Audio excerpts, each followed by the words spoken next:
What 70-year-old homeless veteran Margaret Maggie Thompson was about to reveal when the upscale Riverside Bistro staff refused her service and called security to remove her from their establishment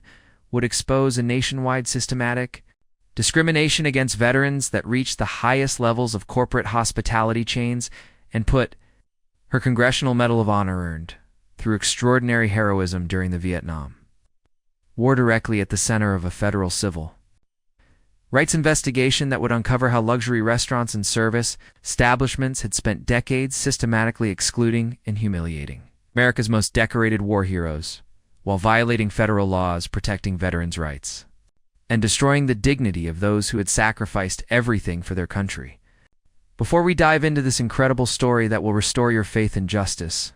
tell us where you're watching from in the comments. And if this story grabs your attention, make sure you're subscribed, because what happened to Margaret Thompson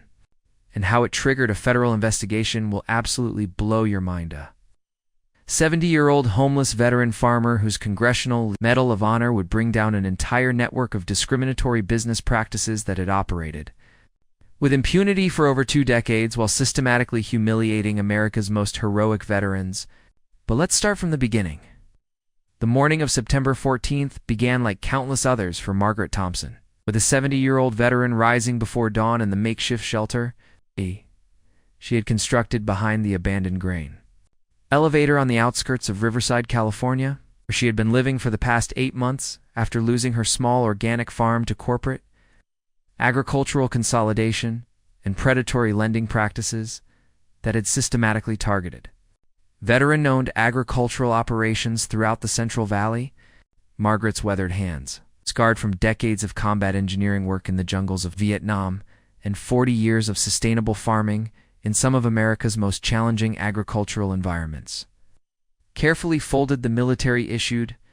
blanket that had been her only consistent possession since her discharge from the Army Corps of Engineers in 1975, when she had returned home to a nation that viewed female combat veterans with suspicion and systematic discrimination that would define her entire civilian experience. The small backpack that contained all of Margaret's worldly possessions included documents that would have commanded immediate respect and recognition in any reasonable society. Her Congressional Medal of Honor citation for extraordinary heroism during the 1972 siege of Firebase Charlie, where her innovative engineering solutions and personal courage under enemy fire had saved the lives of over 200 American soldiers while sustaining injuries that would affect her mobility for the rest of her life. Hidden beneath layers of practical survival items, a water purification tablet container, emergency medical supplies she had learned to manage during her military service, and the basic tools necessary for maintaining her temporary shelter. Margaret carried comprehensive documentation of agricultural innovations that had revolutionized sustainable farming practices throughout California's Central Valley, before corporate consolidation had systematically eliminated veteran-owned farms through coordinated lending manipulation and discriminatory business practices. Her morning routine included the kind of precise, methodical preparation that had characterized her military service and agricultural operations, with every movement reflecting decades of disciplined efficiency developed through combat engineering. Assignments that had required split-second decision-making under extreme pressure, while managing complex technical operations that determined whether her fellow soldiers would survive another day in hostile territory. The walk from her shelter to downtown Riverside took Margaret 45 minutes, during which she passed the abandoned remains of 3 other veteran-owned farms that had been systematically acquired by corporate agricultural conglomerates through lending schemes that violated federal laws protecting veteran business owners while destroying rural communities that had depended on small-scale, sustainable agriculture for economic stability and food security. Margaret's destination was the Riverside Veterans Affairs Office, where she had scheduled an appointment to discuss her ongoing disability benefits appeal, a bureaucratic nightmare that had been deliberately complicated by systematic administrative discrimination that made it nearly impossible for homeless veterans to maintain the documentation and consistent contact information required for accessing the benefits they had earned through military service and combat-related injuries. The irony of Margaret's situation would have been apparent to anyone who understood her actual qualifications and achievements. The homeless vagrant that business owners and law enforcement viewed as a public nuisance was actually one of America's most decorated combat veterans, whose agricultural innovations had contributed to sustainable farming practices that fed thousands of families, while her military engineering expertise had saved hundreds of American lives during some of the most intense combat operations of the Vietnam War. But systematic discrimination against homeless individuals, combined with specific prejudice against female veterans, who challenged traditional gender expectations about military service and agricultural expertise, had created social barriers that prevented Margaret from accessing the recognition and support that her extraordinary service record and professional achievements should have guaranteed in a society that claimed to honor its military heroes. The disconnect between Margaret's actual qualifications and her current circumstances reflected broader patterns of institutional failure that had systematically abandoned America's most vulnerable veterans, while corporate interests and privileged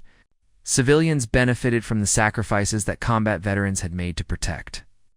American freedom and security throughout decades of military conflict and international service.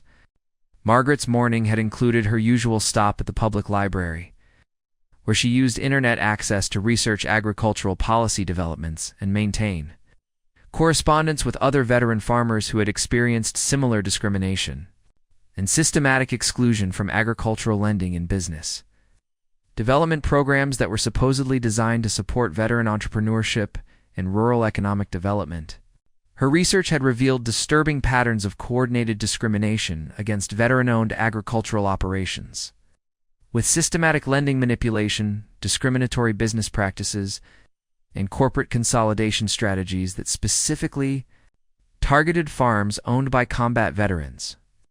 who lacked the political influence and financial resources necessary to resist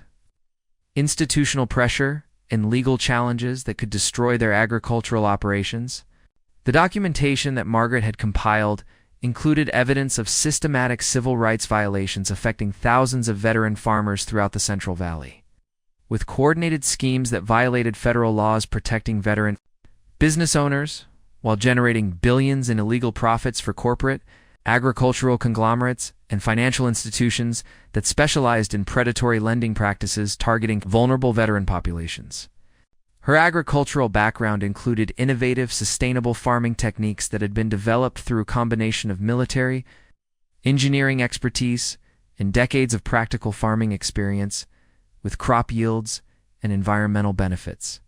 that exceeded conventional industrial agriculture, while providing economic models for rural community development that could support veteran entrepreneurship and sustainable agricultural innovation.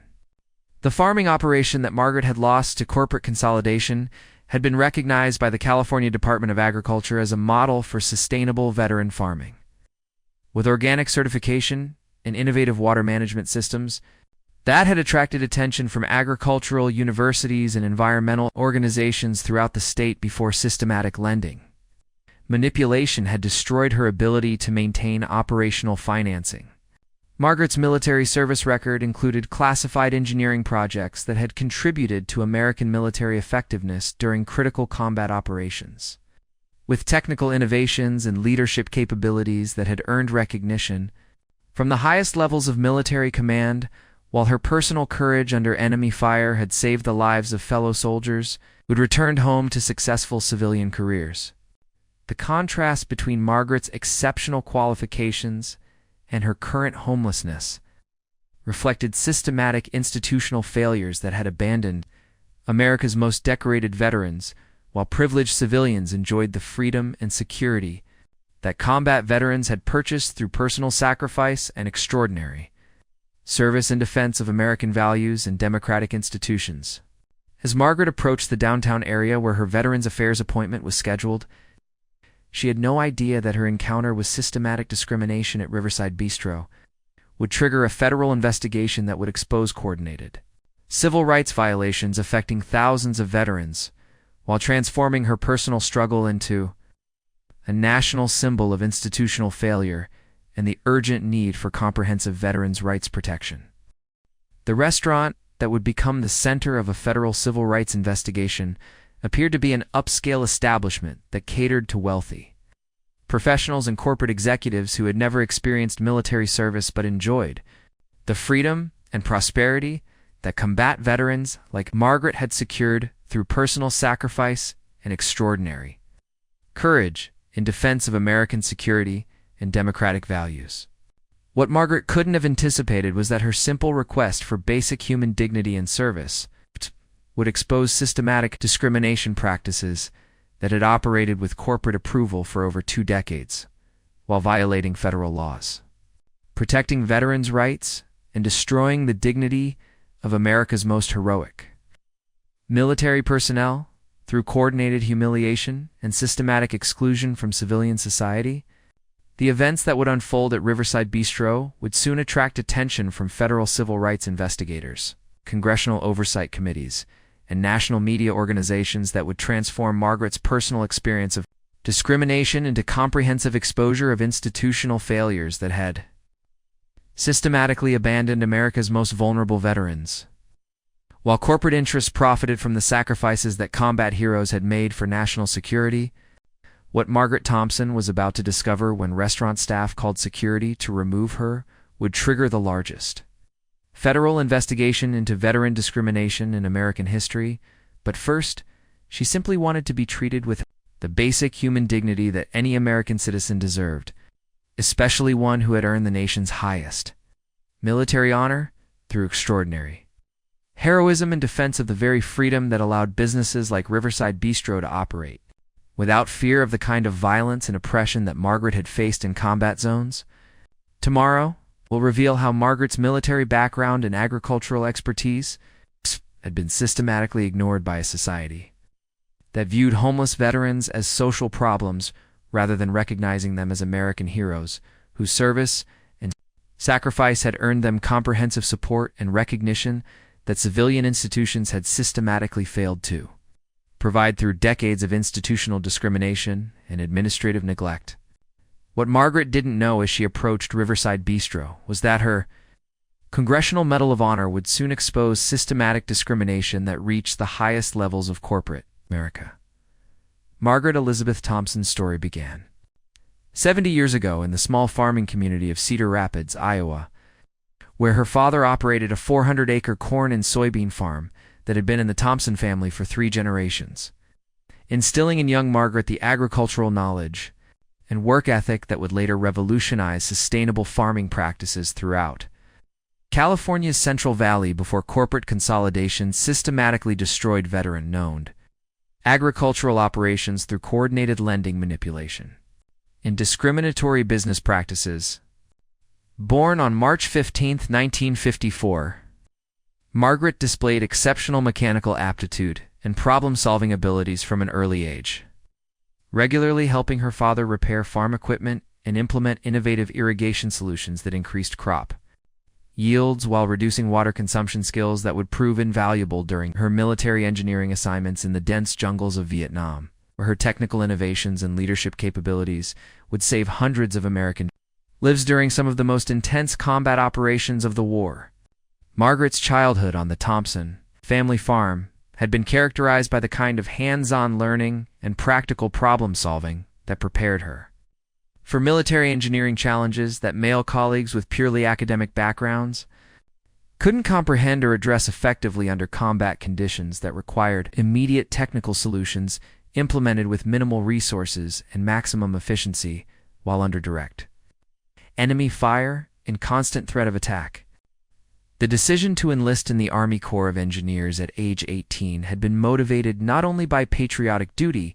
but also by Margaret's desire to expand her technical expertise and contribute to national service that would provide educational opportunities and professional development unavailable to young women in rural Iowa during the early 1970s, when gender discrimination limited career options for females. Regardless of their exceptional technical capabilities and leadership potential, Margaret's military recruitment process had involved extensive testing that revealed exceptional spatial reasoning, mechanical comprehension, and problem-solving abilities that exceeded those of most male engineering candidates, leading to her Selection for advanced combat engineering. Training that prepared specialists for the most challenging technical assignments in hostile environments where innovative solutions could determine mission success and soldier survival rates. The Advanced Combat Engineering School at Fort Leonard Wood, Missouri, provided Margaret with comprehensive training in explosive ordnance disposal, field fortification, construction, bridge building under combat conditions, and tactical demolition operations that required precise calculations and split-second decision-making while maintaining operational security and ensuring the safety of fellow soldiers who depended on engineering expertise for survival in contested territory. Margaret's academic performance during military engineering training had consistently ranked in the top 5% of her class, with instructors recognizing exceptional technical competence and natural leadership abilities that suggested significant potential for advanced assignments and rapid promotion. Through engineering specializations that typically required years of field experience and demonstrated performance under actual combat conditions, the specialized training that Margaret had received included classified instruction in advanced engineering techniques, demolition procedures, and field construction methods that were considered essential for engineering operations in Southeast Asia, where American forces required sophisticated technical support for maintaining supply lines, establishing defensive positions, and conducting offensive operations in extremely challenging terrain in hostile environments. Military evaluations consistently described Margaret as exceptionally capable, demonstrating technical expertise and leadership potential that exceeded standard expectations for junior engineering personnel. Its recommendations for accelerated promotion and assignment to critical engineering projects that required the highest levels of technical competence and operational reliability under extreme combat conditions and constant enemy threat. Margaret's deployment to Vietnam in August 1972 had placed her with the 18th Engineer Brigade, where she was assigned to combat engineering operations supporting infantry units conducting search and destroy missions in heavily contested areas of South Vietnam, where enemy forces maintained sophisticated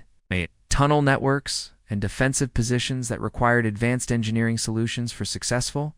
key American military operations. The Firebase Charlie assignment that would define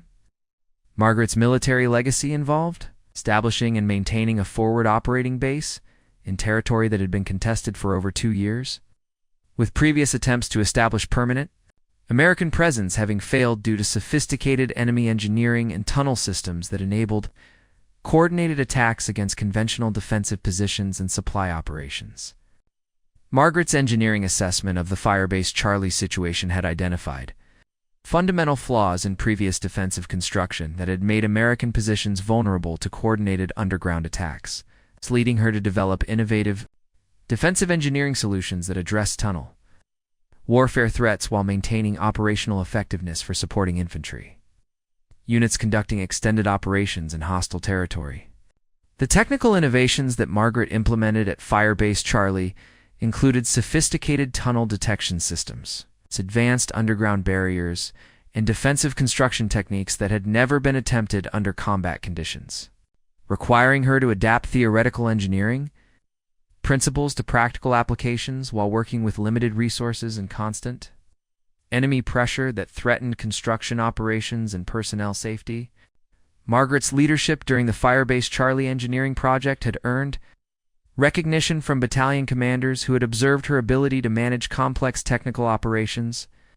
while maintaining morale and operational effectiveness among engineering personnel who were working under extreme stress and constant threat of enemy attack that could destroy weeks of construction work in minutes of concentrated enemy fire. The siege of Firebase Charlie began on October 3, 1972. When North Vietnamese forces launched a coordinated attack that included sustained artillery bombardment, ground assault by regular Army units, and sophisticated sapper operations designed to exploit weaknesses in American offensive positions that had been identified through months of reconnaissance and intelligence gathering by enemy forces. When her innovative tunnel barriers and detection systems prevented enemy sappers from infiltrating American positions while her advanced defensive Construction provided protection for American personnel that enabled them to maintain effective resistance. Despite overwhelming enemy numerical superiority and sustained artillery bombardment, the critical moment that would earn Margaret the Congressional Medal of Honor occurred on October 5th, when a massive enemy explosion breached the main defensive perimeter and created a gap that enemy forces immediately began to exploit through coordinated infantry assault that threatened to overrun American positions and eliminate the entire firebase, Charlie garrison of over 200 American soldiers. Margaret's response to the defensive breach demonstrated extraordinary courage and technical expertise under the most extreme combat conditions, as she voluntarily exposed herself to direct enemy fire while implementing emergency engineering solutions that restored defensive integrity and prevented enemy forces from exploiting the breach that would have resulted in the complete destruction of American positions and the loss of all personnel. Working alone under direct enemy fire and sustained artillery bombardment, Margaret used improvised explosive devices and engineering techniques to seal the defensive breach while simultaneously directing defensive fire that prevented enemy infantry from exploiting the temporary weakness in American positions that had created immediate threat to the survival of all Firebase Charlie personnel. Margaret's actions during the Firebase Charlie breach required her to remain exposed to enemy fire for over 2 hours while implementing complex engineering solutions under combat conditions that would have been challenging in peacetime construction projects, demonstrating technical competence and personal courage that exceeded all previous examples of engineering heroism documented in military records. The engineering solutions that Margaret implemented under enemy fire included sophisticated demolition work that required precise calculations and timing while maintaining awareness of friendly personnel positions and ensuring that defensive improvements didn't create additional vulnerabilities that enemy forces could exploit during continued assault operations that lasted for 6 additional days. Margaret's sustained injuries during the Firebase Charlie operation included shrapnel wounds from enemy artillery and small arms fire that had penetrated her defensive position while she worked to maintain perimeter integrity, with medical treatment delayed due to continued enemy pressure that prevented helicopter evacuation and required field medical treatment under combat conditions. The successful defense of Firebase Charlie had been attributed directly to Margaret's engineering innovations and personal courage under fire, with military assessments crediting her actions with saving the lives of over 200 American soldiers, who would have been killed or captured if enemy forces had successfully exploited the defensive breach that her heroic actions had sealed. Ow. Military documentation of Margaret's Firebase Charlie heroism included detailed accounts from fellow soldiers who had witnessed her extraordinary courage and technical competence under conditions that had caused other personnel to seek shelter, while she voluntarily exposed herself to enemy fire for the safety of her fellow Americans and the success of military operations. The Congressional Medal of Honor recommendation that resulted from Margaret's Firebase Charlie actions included testimony from multiple officers and enlisted personnel, who credited her engineering expertise and personal heroism with preventing military disaster while demonstrating the highest traditions of American military service and individual courage under enemy fire that exceeded all previous examples of combat engineering heroism. Margaret's medical evacuation from Firebase Charlie had been delayed for over a week due to continued enemy pressure, during which she continued to direct engineering operations while managing combat injuries that required immediate medical attention, but couldn't be properly treated under field conditions that lacked adequate medical facilities and supplies for treating complex shrapnel wounds and combat trauma. The military hospital treatment that Margaret received in Japan included surgery for multiple shrapnel wounds and treatment for combat stress that had affected her mobility and coordination, with medical evaluations indicating permanent physical limitations that would affect her civilian employment opportunities, but didn't diminish the exceptional heroism and technical competence that she had demonstrated under the most extreme combat conditions. Margaret's military discharge in 1975 had included comprehensive medical documentation of service-connected disabilities that entitled her to veteran benefits and medical care. But administrative complications and systematic discrimination against female veterans had created bureaucratic obstacles that prevented her from accessing the support services that her combat injuries and exceptional military service should have guaranteed. The transition from military service to civilian life had been particularly challenging for female combat veterans like Margaret, who faced systematic discrimination from employers who couldn't comprehend that women had served in combat roles and possessed technical expertise that exceeded most civilian engineering professionals, leading to employment discrimination that forced many female veterans into economic hardship despite their exceptional qualifications. Margaret's decision to pursue agricultural operations in California had been motivated by her desire to apply military engineering expertise to sustainable farming practices that could contribute to environmental conservation while providing economic independence that wasn't dependent on civilian employers who systematically discriminated against female veterans and undervalued military technical training and combat leadership experience. The agricultural land that Margaret had acquired in 1978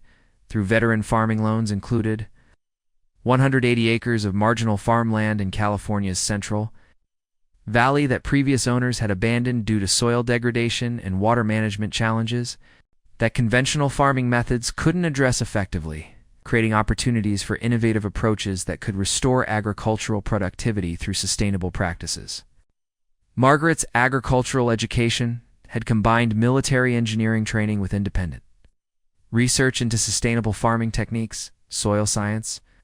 and water management systems that enabled her to develop innovative approaches to agricultural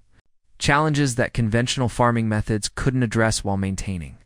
environmental sustainability and economic viability.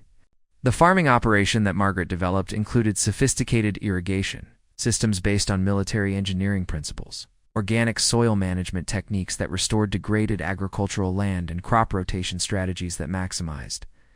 productivity while maintaining environmental sustainability that attracted attention from agricultural universities and environmental organizations throughout California. Margaret's agricultural innovations included precision water management systems that reduced consumption by 40% while increasing crop yields, organic soil enhancement techniques that restored productivity to degraded farmland, and integrated pest management strategies that eliminated chemical pesticides while maintaining superior element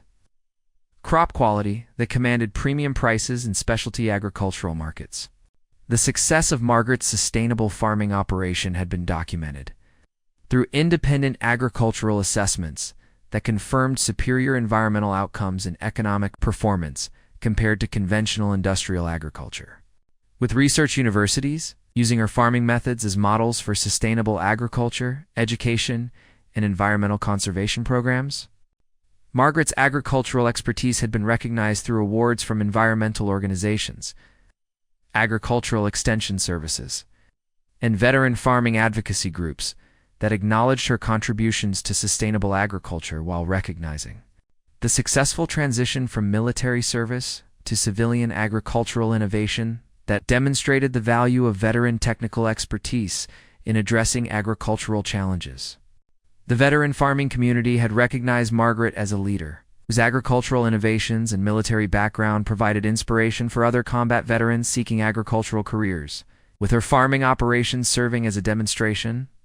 site for veteran agricultural education programs and sustainable farming techniques that could support rural economic development. Margaret's agricultural consulting work had included technical assistance for other veteran farmers throughout California's Central Valley, helping fellow veterans develop sustainable farming operations that could provide economic security while applying military technical training to agricultural challenges that required innovative problem-solving and leadership capabilities that characterized successful military service. The financial success of Margaret's farming operation had enabled her to expand agricultural activities and purchase additional farmland that could be converted to sustainable agriculture. With comprehensive business planning and technical innovation, that demonstrated the economic viability of sustainable farming practices when implemented with military discipline and engineering expertise. Margaret's agricultural achievements had attracted attention from federal agricultural programs that recognized veteran farming operations as crucial for rural economic development and food security, with her farming methods being studied as models for veteran agricultural education and sustainable farming techniques that could address environmental challenges while maintaining economic viability. The systematic destruction of Margaret's agricultural operation had begun in 2019 when corporate agricultural conglomerates implemented coordinated lending manipulation and discriminatory business practices specifically targeting veteran-owned farms throughout California's Central Valley, using predatory lending schemes and artificial market manipulation to force small-scale sustainable farms into bankruptcy while consolidating agricultural land under corporate control. The lending discrimination that targeted Margaret's farming operation included systematic denial of agricultural credit, artificially inflated interest rates for veteran farmers, and coordinated pressure from corporate buyers who offered below-market prices for agricultural land while threatening legal action against veteran farmers who refused to sell their agricultural operations to corporate consolidation schemes. Margaret's legal battle against discriminatory lending practices had consumed her financial resources and forced her to mortgage her agricultural operation to pay legal fees for fighting systematic discrimination that violated federal laws protecting veteran business owners, while corporate agricultural interests used superior financial resources to overwhelm individual farmers through prolonged legal harassment. The foreclosure of Margaret's farming operation in 2023 had been accomplished through coordinated legal manipulation that exploited temporary financial difficulties caused by deliberate market manipulation with corporate agricultural conglomerates, acquiring her sustainably managed farmland for conversion to industrial agriculture that eliminated environmental benefits and destroyed decades of soil improvement and water conservation efforts. The loss of Margaret's agricultural operation had forced her profited from acquiring sustainably managed farmland that her military engineering expertise and decades of agricultural innovation had transformed from degraded land into productive agricultural assets that generated substantial economic value through environmental stewardship and innovative farming techniques. Margaret's current homelessness reflected systematic institutional failure that had abandoned America's most decorated combat veterans, while corporate interests profited from the technical expertise and agricultural innovations that veteran farmers had developed through combination of military training and civilian agricultural experience that created superior farming methods and environmental conservation practices. The documentation that Margaret maintained included comprehensive evidence of systematic discrimination against veteran farmers, coordinated lending manipulation, and corporate consolidation schemes that violated federal laws protecting veteran business owners, while destroying rural agricultural communities that depended on sustainable farming practices for economic stability and environmental conservation. Margaret's research into veteran farmer discrimination had revealed coordinated patterns affecting thousands of combat veterans throughout agricultural regions, with systematic lending manipulation, discriminatory business practices, and corporate consolidation schemes that specifically targeted veteran-owned agricultural operations while violating federal laws protecting veteran business rights and rural economic development. As Margaret prepared for her Veterans Affairs appointment that September morning, she had no idea that her encounter with systematic discrimination at Riverside Bistro would trigger federal investigations that would expose the coordinated institutional failures that had destroyed thousands of veteran agricultural operations while corporate interests violated federal laws protecting America's most decorated military heroes. The systematic discrimination that would destroy Margaret Thompson's agricultural operation and force her into homelessness was orchestrated by a network of corporate hospitality chains, financial institutions, and real estate conglomerates that had spent over 2 decades developing sophisticated methods for excluding veterans from civilian society while profiting from their military service and sacrifices through coordinated schemes that violated federal civil rights laws and veteran protection statutes designed to ensure equal treatment for America's military heroes. At the center of this discriminatory network stood Prestige Hospitality International, a multi-billion-dollar corporation that controlled over 2,400 upscale restaurants, luxury hotels, and exclusive entertainment venues across 38 states, whose corporate policies included systematic exclusion of homeless individuals, veterans displaying visible signs of military service, and anyone whose appearance suggested lower socioeconomic status that might compromise the premium atmosphere that wealthy clientele expected from establishments that charge premium prices for basic services. The corporate headquarters of Prestige Hospitality International occupied a gleaming 40-story tower in downtown Los Angeles, where executives like Chief Executive Officer Harrison Blackwell III implemented discriminatory policies from climate-controlled ghetto boardrooms while never experiencing the systematic humiliation and exclusion that their corporate directives inflicted on America's most vulnerable veteran populations, who had sacrificed everything for national security and democratic freedom. Harrison Blackwell III represented the worst aspects of corporate leadership that had never experienced military service, but profited from the freedom and security that combat veterans had secured through personal sacrifice and extraordinary courage in defense of American values, while implementing business policies that systematically excluded and humiliated the very veterans whose service had protected the democratic institutions that enabled corporate wealth accumulation and privilege. The discriminatory policies implemented throughout Prestige Hospitality International included detailed customer appearance standards that specifically targeted characteristics associated with homelessness, military service, and lower socioeconomic status, with corporate training materials instructing staff to immediately contact security when confronted with individuals whose appearance suggested they might not be able to afford premium pricing or might compromise the exclusive atmosphere that wealthy customers demanded. Corporate training documents obtained through federal investigation would later reveal explicit instructions for discriminating against veterans, homeless individuals, and anyone displaying visible signs of military service or economic hardship, with detailed procedures for removing undesirable customers, while avoiding legal liability through carefully crafted policies that appeared neutral, but systematically excluded protected populations, including disabled veterans and individuals experiencing homelessness.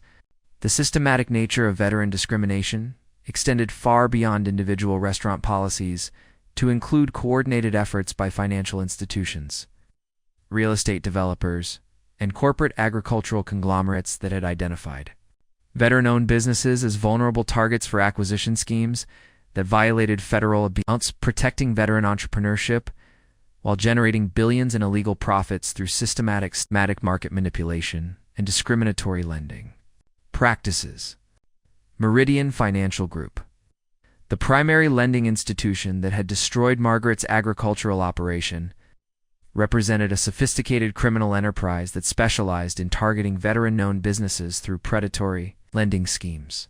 that violated federal laws protecting veteran entrepreneurs, while generating substantial profits through systematic discrimination that forced qualified veterans to forfeit successful businesses to corporate consolidation efforts. The corporate leadership of Meridian Financial Group included Chief Executive Officer Victoria Sterling Chun, whose family had accumulated wealth through systematic exploitation of vulnerable populations while never experiencing military service, or understanding the sacrifices that combat veterans had made for national security and democratic freedom that enabled corporate wealth accumulation and financial manipulation schemes. Victoria Sterling Chun's background reflected the privileged upbringing and elite educational opportunities that characterized corporate executives who viewed veterans as inferior populations rather than recognizing them as American heroes whose service and sacrifice had earned them comprehensive protection and support from the civilian institutions that their military service had protected from foreign threats and domestic enemies. The discriminatory lending practices implemented by Meridian Financial Group included systematic denial of agricultural credit for veteran farmers, artificially inflated interest rates that made business expansion impossible and coordinated, foreclosure procedures that enabled corporate agricultural conglomerates to acquire veteran-owned farmland at below-market prices while violating federal laws, protecting veteran business ownership and rural economic development. internal corporate communications obtained through federal investigation revealed explicit strategies for targeting veteran-owned agricultural operations through lending manipulation, with detailed plans for identifying successful veteran farmers and implementing systematic financial pressure that would force them to forfeit their agricultural operations to corporate buyers, who specialized in converting sustainable farmland to industrial agriculture that prioritized short-term profits over environmental conservation. The agricultural consolidation schemes that had destroyed thousands of veteran farming operations included coordination between financial institutions, corporate agricultural conglomerates, and real estate development companies that systematically identified veteran-owned farmland and implemented predatory acquisition strategies that violated federal antitrust laws while generating billions in illegal profits. Through systematic discrimination against combat veterans, Pacific Agricultural Consolidated represented the corporate agricultural empire that had systematically acquired veteran-owned farmland throughout California's Central Valley through coordinated schemes that violated federal laws protecting veteran business ownership, while destroying sustainable farming operations that had provided environmental benefits and rural economic development that characterized responsible agricultural stewardship. The corporate leadership of Pacific Agricultural Consolidated included Chairman Marcus Chen Rodriguez. His family had accumulated agricultural wealth through systematic exploitation of immigrant labor and discriminatory business practices that excluded American veterans from agricultural opportunities while profiting from the food security and agricultural productivity that veteran farmers had developed through innovative, sustainable farming techniques.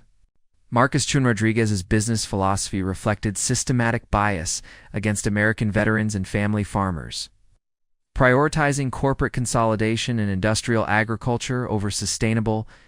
farming practices and veteran entrepreneurship that had characterized American agricultural excellence and rural community development. Throughout the nation's agricultural regions,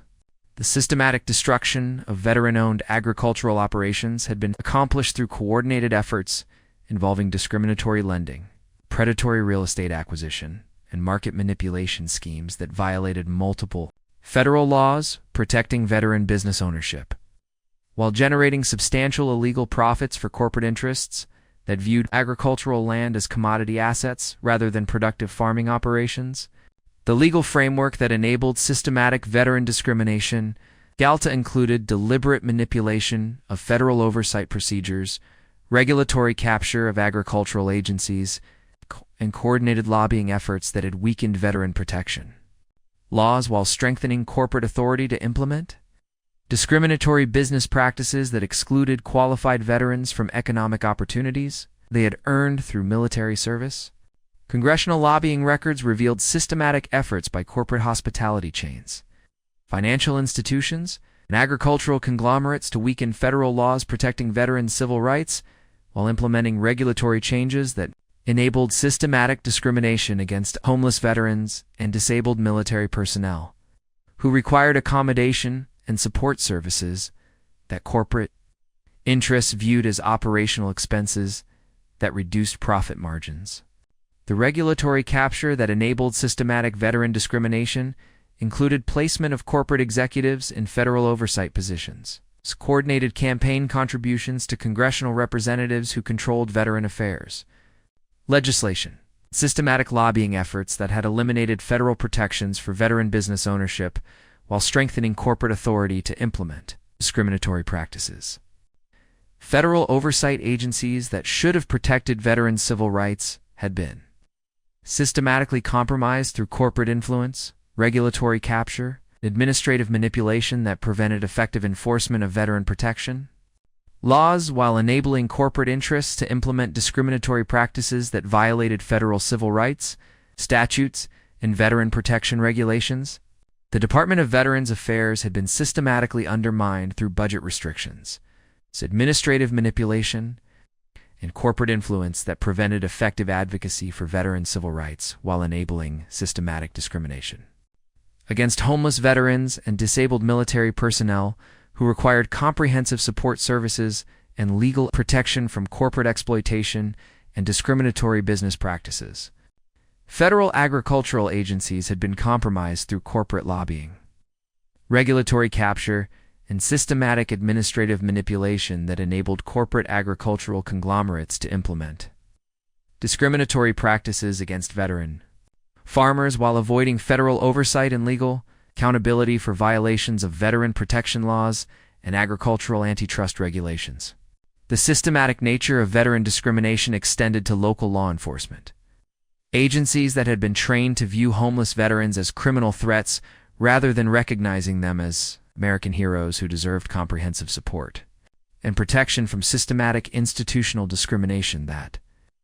violated their civil rights and federal veteran protection statutes. Local police departments throughout California had implemented policies that systematically criminalized homelessness, while targeting veterans for arrest and harassment rather than connecting them with support services and veteran benefits that their military service had earned through combat duty and extraordinary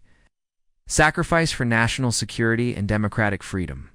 The coordination between corporate interests and law enforcement agencies included systematic training programs that taught police officers to prioritize corporate property rights over veteran civil rights,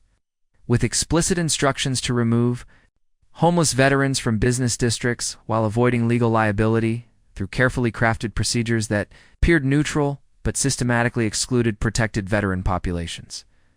Municipal governments throughout California had implemented ordinances that systematically criminalized activities associated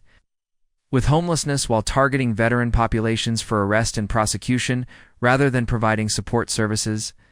and veteran benefits that federal law required for supporting military personnel who had served in combat zones and sustained service-connected disabilities.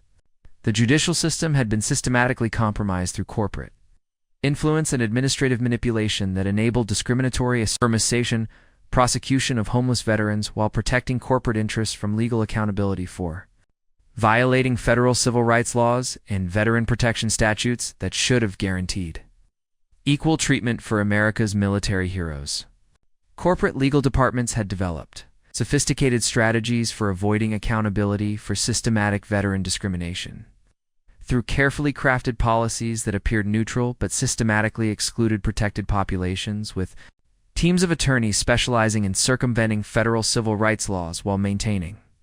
plausible deniability for discriminatory business practices. The systematic legal manipulation that enabled veteran discrimination included deliberate exploitation of procedural technicalities, systematic delay tactics that exhausted veteran legal resources, and coordinated efforts to prevent veteran discrimination.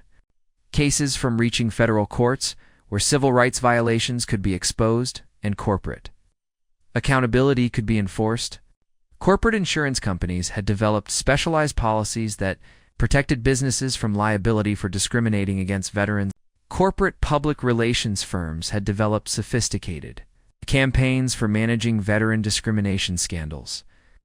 while maintaining corporate reputation and avoiding accountability for systematic civil rights violations that violated federal laws protecting veteran populations and disabled military personnel who had earned comprehensive support through combat service and extraordinary sacrifice. The systematic nature of veteran discrimination had been concealed through coordinated efforts involving corporate interests, government agencies, law enforcement organizations, judicial systems, insurance companies, and media corporations that had systematically suppressed evidence of civil rights violations, while protecting corporate profits and institutional authority from accountability for violating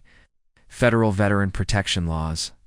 Corporate training programs throughout the hospitality industry included explicit instructions for discriminating against veterans and homeless individuals while avoiding legal liability through carefully crafted procedures that appeared neutral, but systematically excluded protected populations who had earned equal treatment through military service and combat duty in defense of American freedom and democratic institutions. The scope of systematic veteran discrimination extended far beyond individual businesses to include coordinated networks, involving thousands of corporate entities that had systematically excluded veteran populations from economic opportunities, while profiting from the freedom and security that military service provided through combat duty and extraordinary sacrifice for national defense and democratic values. Federal oversight failures that enabled systematic veteran discrimination included deliberate administrative manipulation, regulatory capture by corporate interests, and systematic weakening of veteran protection laws through corporate lobbying, and political influence that had eliminated effective enforcement mechanisms, while enabling widespread civil rights violations against America's military heroes. The institutional corruption that enabled systematic veteran discrimination represented the most comprehensive betrayal of American military personnel in the nation's history, with coordinated efforts by corporate interests, government agencies, and judicial systems that had systematically violated the fundamental promise that military service would be honored and protected through comprehensive civilian support and equal treatment under law. The systematic destruction of veteran-owned businesses and forced homelessness of combat heroes represented institutional failures that violated the most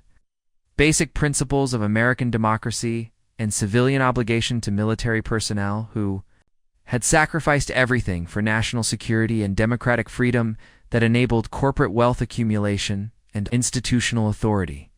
As Margaret Thompson approached the Riverside Veterans Affairs office that September morning, she had no idea that her simple request for basic human dignity at Riverside Bistro would expose the full extent of systematic veteran discrimination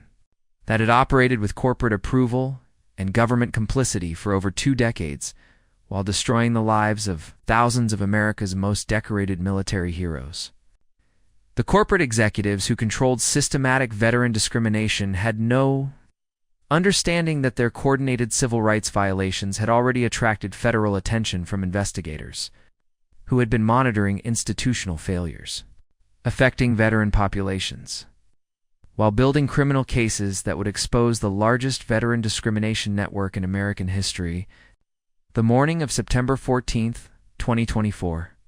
began with the kind of crisp California sunshine that had once illuminated Margaret Thompson's thriving organic farm, but now served only to highlight the stark contrast between the prosperity she had built through decades of agricultural innovation and military-grade discipline, and the systematic institutional abandonment that had forced America's most decorated female combat veteran into homelessness while corporate interests profited from the very freedom her extraordinary heroism had secured. Margaret's daily routine had been refined through 5 decades of military precision and agricultural excellence, beginning each morning at 0445 hours with the same methodical preparation that had characterized her combat engineering assignments in Vietnam, where split-second timing and meticulous attention to detail had meant the difference between mission success and catastrophic failure that could cost hundreds of American lives. The makeshift shelter that Margaret had constructed behind the abandoned grain elevator represented a masterpiece of military engineering adapted to civilian survival, incorporating water collection systems, concealed storage areas, and defensive positions that reflected decades of combat experience and technical expertise that corporate executives and government officials who had abandoned veteran populations could never comprehend or replicate. Her morning inventory included the careful inspection and organization of documents that represented a lifetime of exceptional achievement and service to the nation. Her Congressional Medal of Honor citation detailed military service records,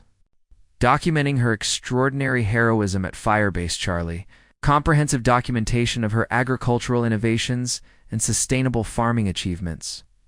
and extensive evidence of systematic discrimination that had destroyed veteran-owned agricultural operations throughout California's Central Valley. The Medal of Honor certificate that Margaret carried in a waterproof document case bore the official seal of the United States government and the signature of President Gerald Ford, who had personally presented the nation's highest military decoration, to recognize her extraordinary courage and technical competence under enemy fire that had saved the lives of over 200 American soldiers during the siege of Firebase Charlie. In October 1972, the citation text that accompanied Margaret's Medal of Honor provided detailed documentation of heroic actions that exceeded all previous examples of combat engineering courage,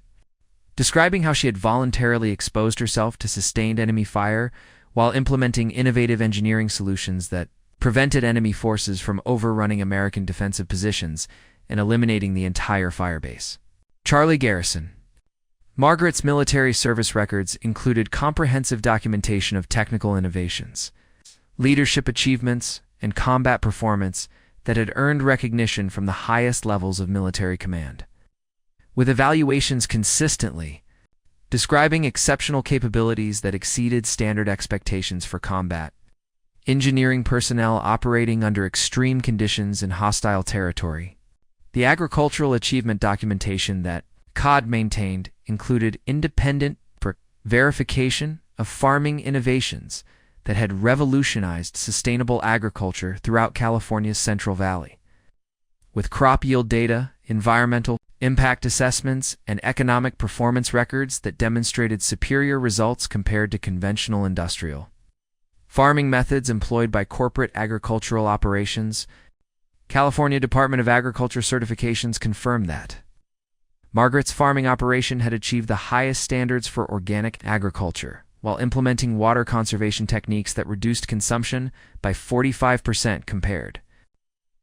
to conventional farming methods, with soil health improvements that had attracted attention from agricultural universities and environmental research organizations throughout the state.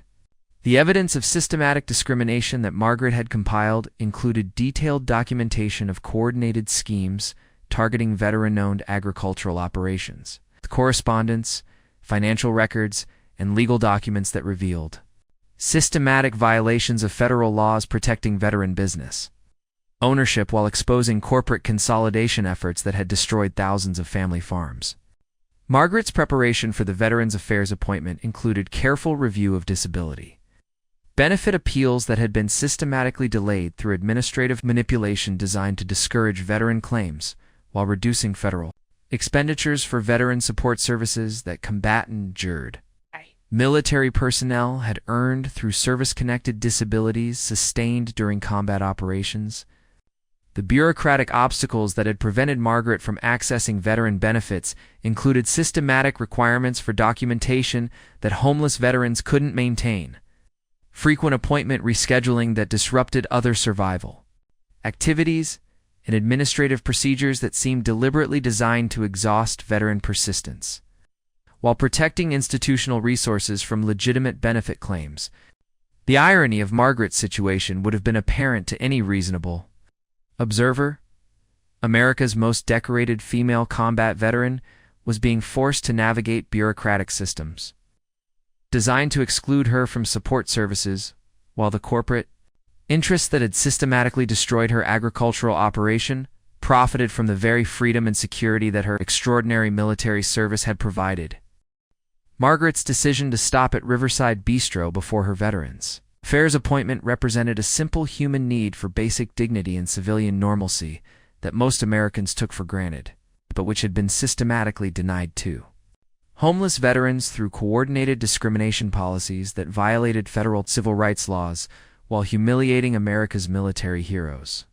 The choice of Riverside Bistro as a brief respite destination had been motivated by Margaret's observation that the establishment appeared to be a quiet neighborhood restaurant where she might obtain a cup of coffee and perhaps use restroom facilities, while maintaining the dignity and composure necessary for her subsequent Veterans Affairs appointment that would determine her access to medical care and disability benefits. Margaret's expectations for her Riverside Bistro is it reflected the reasonable assumption that American businesses would provide basic service to all customers regardless of appearance or economic status, particularly for individuals whose military service had secured the very freedom that enabled civilian commerce and democratic institutions to operate without fear of foreign occupation or domestic oppression. The $8.50 in cash that Margaret carried represented nearly half of her available financial resources, carefully saved from occasional day labor opportunities and recycling activities that provided minimal income while she navigated bureaucratic obstacles to accessing veteran benefits that are combat service and service-connected. Disabilities had earned through extraordinary sacrifice and documented heroism. Margaret's appearance that morning reflected the practical necessities of homeless survival rather than personal preference or lack of self-respect. With clothing that was clean but worn, practical boots suitable for walking long distances, and a small backpack containing essential documents and survival items, that homeless veterans required for maintaining safety and accessing basic services. The military bearing that characterized Margaret's posture and movement reflected 5 decades of disciplined service and leadership training that couldn't be concealed by economic hardship or systematic institutional abandonment, with the kind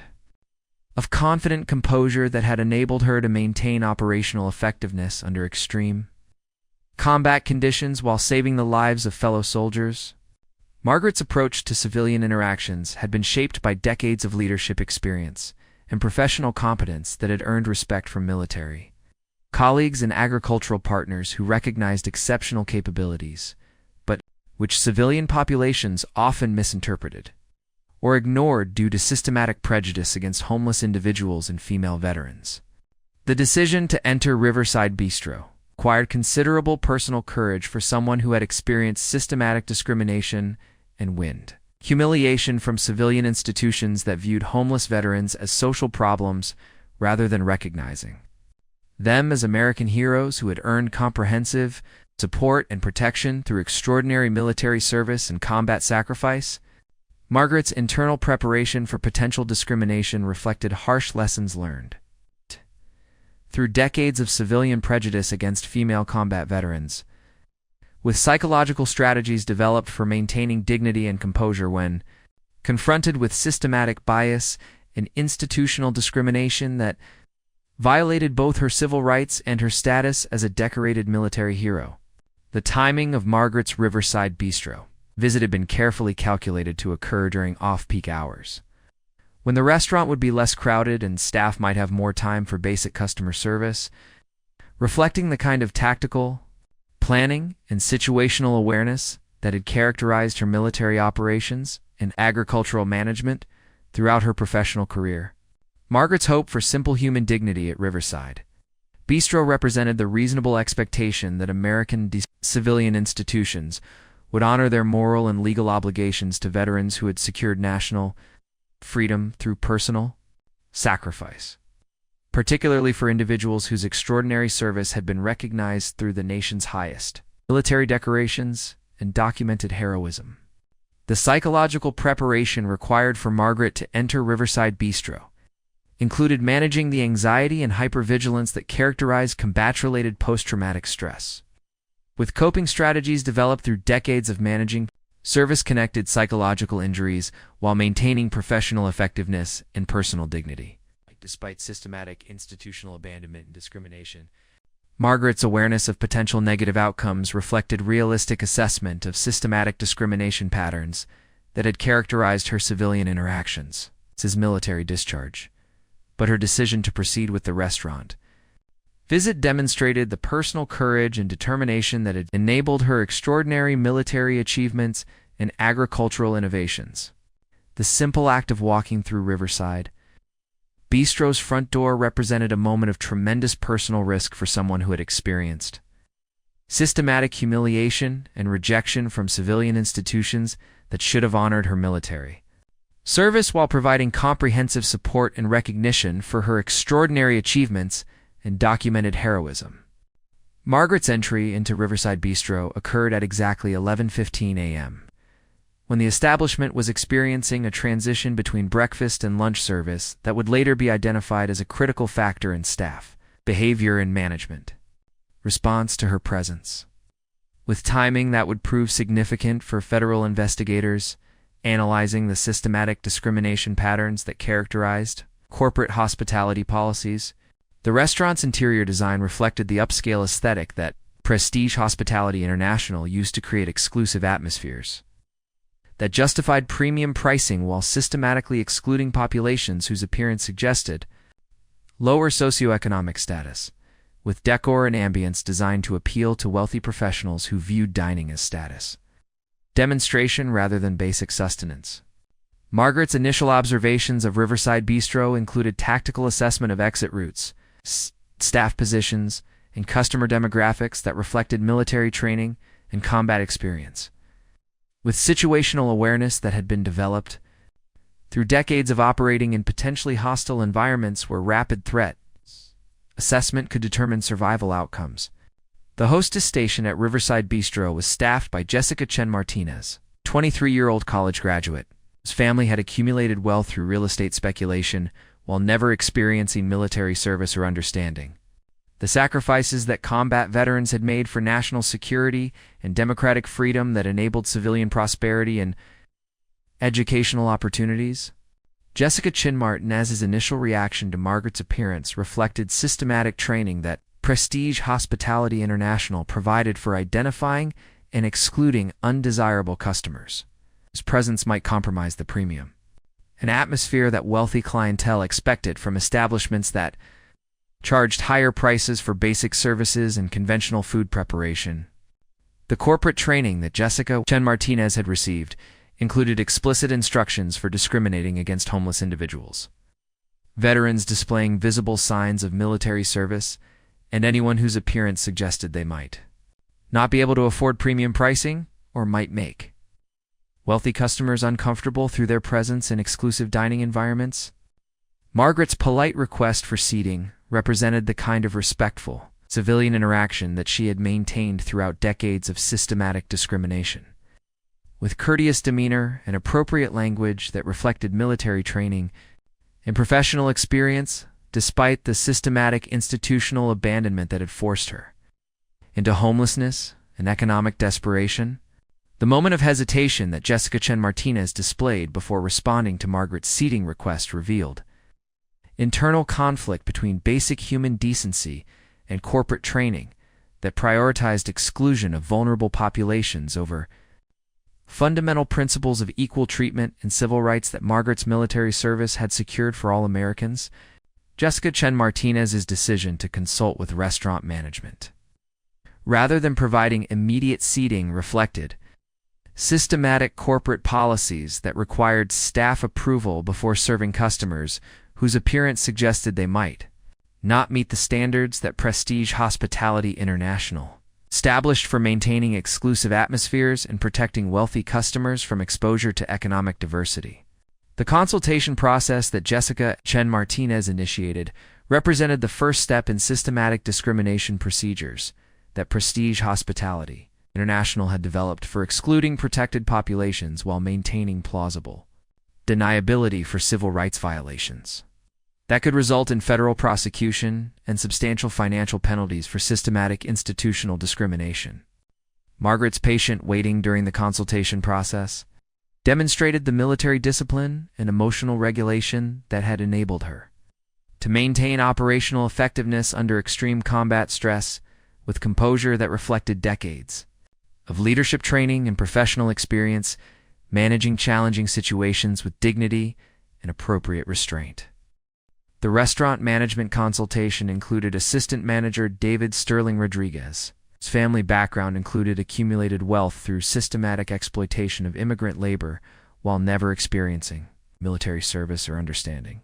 the sacrifices that combat veterans had made for securing the democratic institutions that enabled civilian prosperity and economic opportunity. David Sterling Rodriguez's assessment of Margaret's seating request reflected systematic corporate training that prioritized exclusion of vulnerable populations over legal obligations to provide equal service regardless of customer appearance or economic status, with decision-making processes that violated federal civil rights laws. While protecting corporate interests from accountability, the systematic nature of discrimination procedures at Riverside Bistro included predetermined outcomes that favored exclusion over inclusion, with management protocols that enabled systematic civil rights violations while maintaining corporate protection from legal liability through carefully crafted policies that appeared neutral, but systematically excluded protected veteran populations. Margaret's growing awareness of systematic discrimination reflected decades of experience with civilian prejudice against female combat veterans. But her decision to maintain dignified composure while asserting her right to equal treatment demonstrated the personal courage and professional integrity that had characterized her military service and agricultural achievements.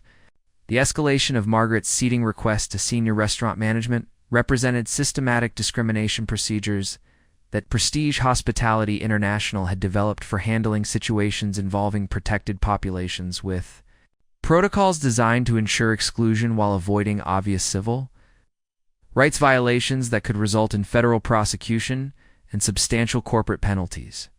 Senior Manager Patricia Blackwell Kim's involvement in Margaret's seating decision reflected corporate hierarchy systems that ensured discriminatory outcomes while distributing legal liability among multiple personnel to prevent individual accountability. For systematic civil rights violations that violated federal laws, protecting veteran populations and disabled military personnel, Patricia Blackwell Kim's background included privileged upbringing and elite educational opportunities that had never included military service or understanding of combat veteran experiences, with systematic bias against homeless populations, and female veterans that reflected broader institutional prejudice against individuals whose appearance suggested economic hardship or social vulnerability. The decision-making process that Patricia Blackwell Kim employed for Margaret's seating request included consultation with corporate headquarters and legal departments that had developed sophisticated strategies for excluding protected populations, while avoiding federal prosecution for systematic civil rights violations and veteran discrimination that violated fundamental principles of equal treatment. As Margaret Thompson stood in the Riverside Bistro entrance,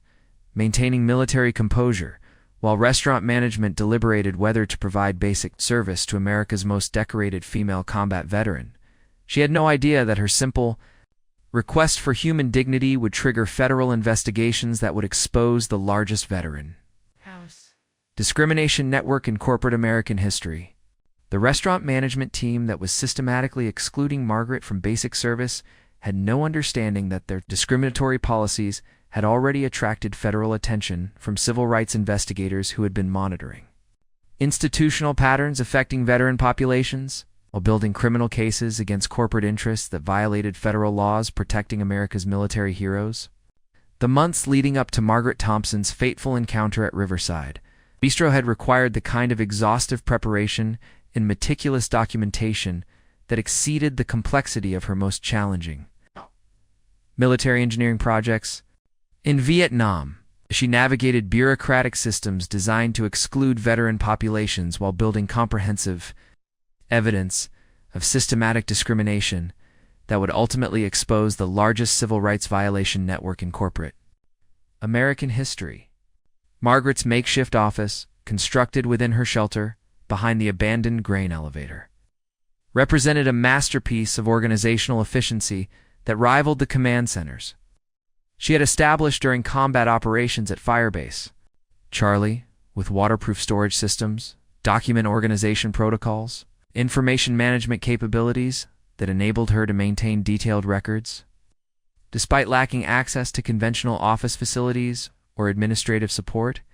the comprehensive documentation that Margaret had assembled during 8 months of homelessness included over 400 pages of evidence documenting systematic discrimination against veteran-owned agricultural operations, coordinated lending manipulation by financial institutions, corporate consolidation schemes that violated federal laws protecting veteran business ownership, while destroying sustainable farming operations throughout California's Central Valley. Her filing system included separate sections for military service documentation, agricultural achievement records, discrimination evidence, legal correspondence, and federal benefit appeals, with cross-referenced indexing and chronological organization that reflected the military precision and analytical capabilities that had enabled her exceptional combat engineering performance and innovative agricultural development throughout her professional career. The military service documentation that Margaret maintained included her original Congressional Medal of Honor citation signed by President Gerald Ford, detailed service records documenting her extraordinary heroism during the siege of Firebase, Charlie, comprehensive medical evaluations documenting service-connected disabilities, official recognition letters from military commanders who had witnessed her exceptional courage and technical competence under extreme combat conditions. The Medal of Honor citation that Margaret carried in a specially constructed waterproof case provided official documentation of heroic actions that had saved the lives of over 200 American soldiers during sustained enemy assault, with detailed descriptions of engineering innovations and personal courage that exceeded all previous examples of combat heroism, while demonstrating technical expertise that had revolutionized defensive engineering under hostile conditions. Military medical records included comprehensive documentation of combat injuries sustained during the Firebase Charlie operation, with detailed evaluations of shrapnel wounds, service-connected disabilities, and post-traumatic stress conditions. That entitled Margaret to veteran benefits and medical care that bureaucratic obstacles and systematic discrimination had prevented her from accessing despite clear eligibility and documented need. The agricultural achievement documentation that Margaret had compiled included independent verification of farming innovations that had transformed degraded Central Valley farmland into productive, sustainable agriculture, with crop yield data,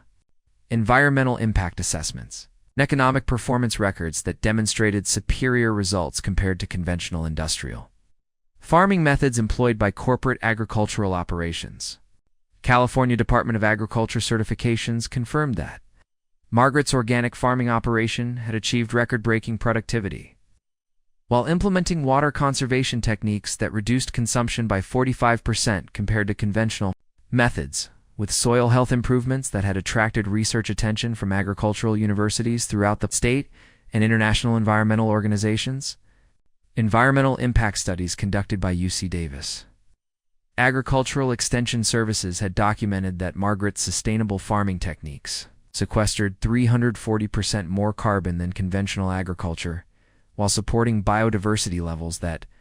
exceeded natural grassland ecosystems. With innovations that had influenced sustainable agriculture policy development throughout California and neighboring agricultural states.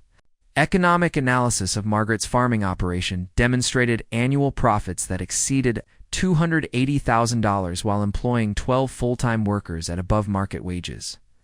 with comprehensive benefits and agricultural education programs that had contributed to rural economic development and provided models for veteran agricultural entrepreneurship throughout the Central Valley region. The agricultural consulting work that Margaret had performed for other veteran farmers included detailed technical assistance that had enabled over 60 combat veterans to establish successful sustainable farming operations, with combined economic impact exceeding $15 million annually,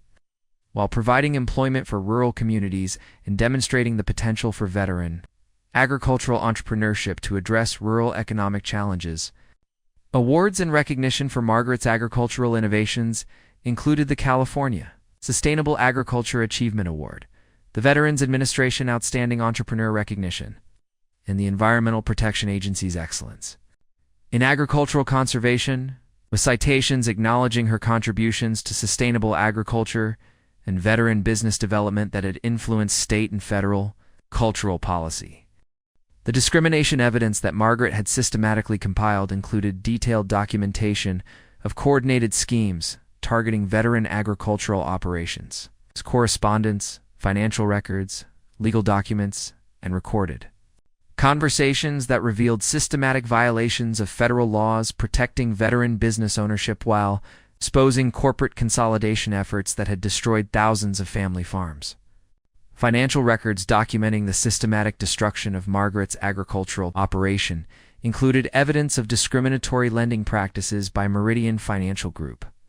with artificially inflated interest rates, systematic denial of agricultural credit, and coordinated foreclosure procedures that violated federal laws protecting veteran business owners.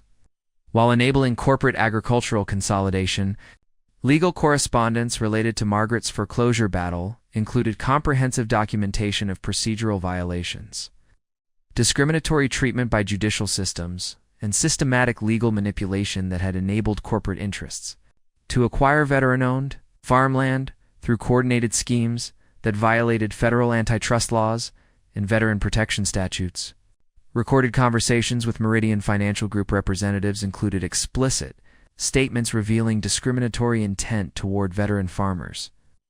with corporate officials acknowledging coordinated efforts to exclude veteran-owned agricultural operations from credit markets while facilitating corporate acquisition of sustainably managed farmland through predatory lending practices. The systematic pattern analysis that Margaret had conducted revealed coordinated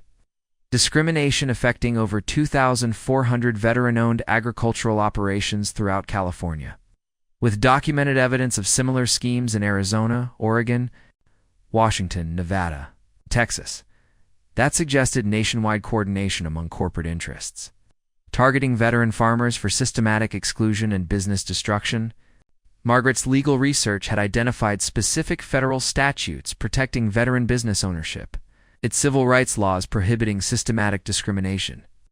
and agricultural protection regulations that corporate interests had systematically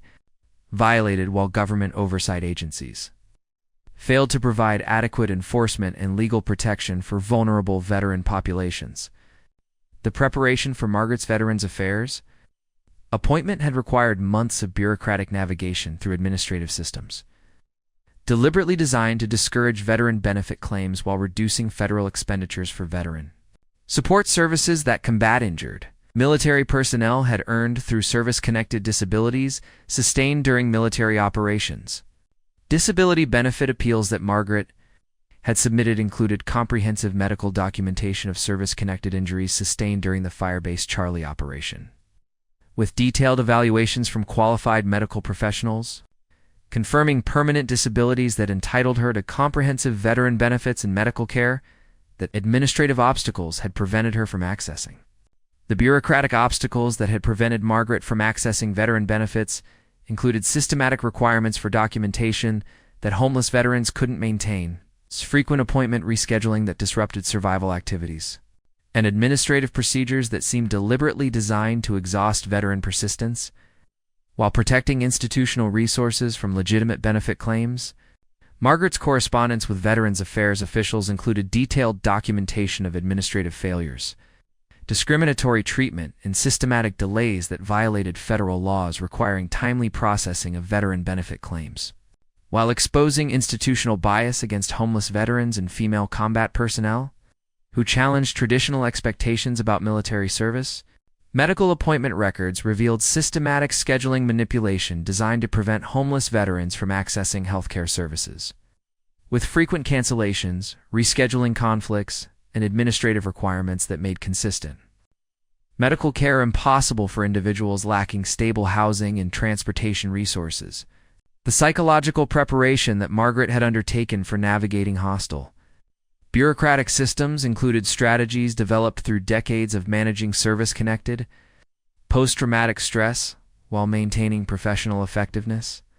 and personal dignity despite systematic institutional discrimination and civilian prejudice against female combat veterans. Mental health documentation included comprehensive evaluations,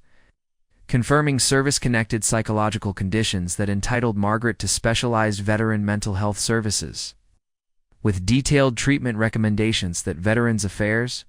administrative systems had systematically ignored while forcing her to rely on inadequate civilian resources that lacked understanding of combat-related trauma. Margaret's research into veteran advocacy organizations had identified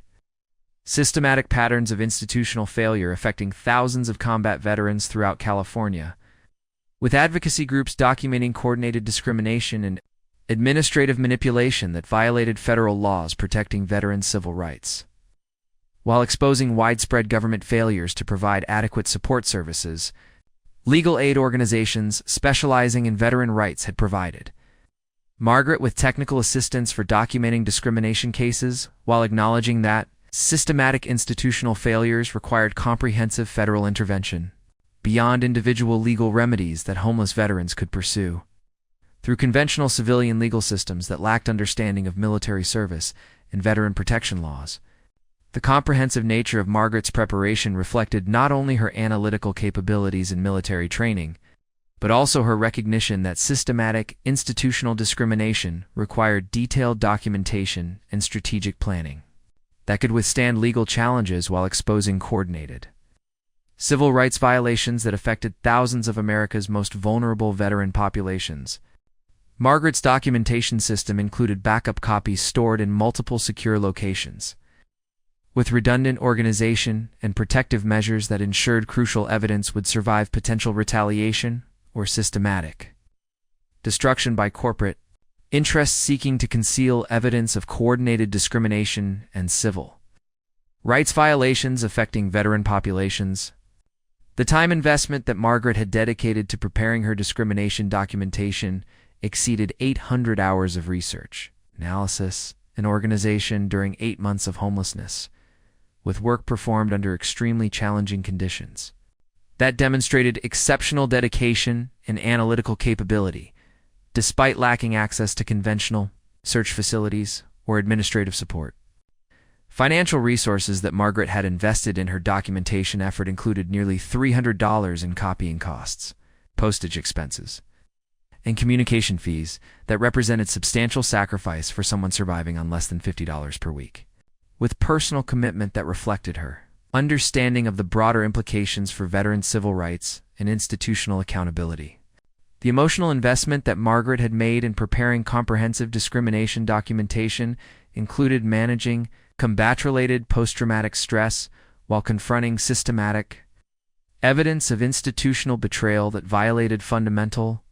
principles of civilian obligation to military personnel who had sacrificed everything for national security and democratic freedom. Personal relationships that Margaret had sacrificed during her documentation effort included isolation from civilian support, networks that couldn't understand the complexity and importance of her research, while she focused entirely on building evidence that could expose systematic civil rights violations and protect other veterans from institutional discrimination and corporate exploitation. The strategic planning that Margaret had developed for her Veterans Affairs appointment included detailed presentation of evidence, specific legal arguments based on federal veteran protection laws, and comprehensive documentation that would force institutional acknowledgement of systematic discrimination, while creating official records that could support federal civil rights investigations. Margaret's tactical preparation for potential institutional resistance included contingency plans for recording conversations, securing legal representation, and escalating her case to federal oversight agencies that might provide more effective enforcement of veteran protection laws than local Veterans Affairs. Administrators who had systematically failed to provide adequate support services. The psychological resilience that Margaret had developed through months of systematic institutional discrimination reflected military training and combat experience that had prepared her for extended operations under hostile conditions. Emotional regulation capabilities that enabled her to maintain operational effectiveness despite systematic betrayal by civilian institutions. Documentation security measures that Margaret had implemented included protective storage, encrypted digital copies, and distributed backup systems that ensured crucial evidence would survive potential retaliation, while providing multiple access points for federal investigators who might require comprehensive documentation of systematic civil rights violations. The comprehensive preparation that Margaret had completed for her September 14th Veterans Affairs appointment represented the culmination of 8 months of intensive research, documentation, and strategic planning that had transformed her personal experience of discrimination into systematic evidence of institutional failures, affecting thousands of America's most vulnerable veteran populations. Legal strategy development that Margaret had pursued included consultation with veteran rights attorneys, civil rights advocacy organizations, and federal agencies that had confirmed her evidence met standards for federal civil rights investigations, while acknowledging that systematic institutional discrimination required comprehensive government intervention beyond individual legal remedies. The analytical framework that Margaret had developed for understanding systematic veteran discrimination included detailed mapping of corporate networks, government agency failures, and judicial system manipulation that revealed coordinated efforts to exclude veteran populations from economic opportunities, while violating federal laws protecting veterans' civil rights and business ownership. Research methodology that Margaret had employed included techniques developed through military intelligence training and agricultural analysis, with systematic data collection, cross-referencing, verification, and pattern recognition capabilities that had enabled her to identify coordinated discrimination schemes that federal oversight agencies had failed to detect through conventional monitoring procedures.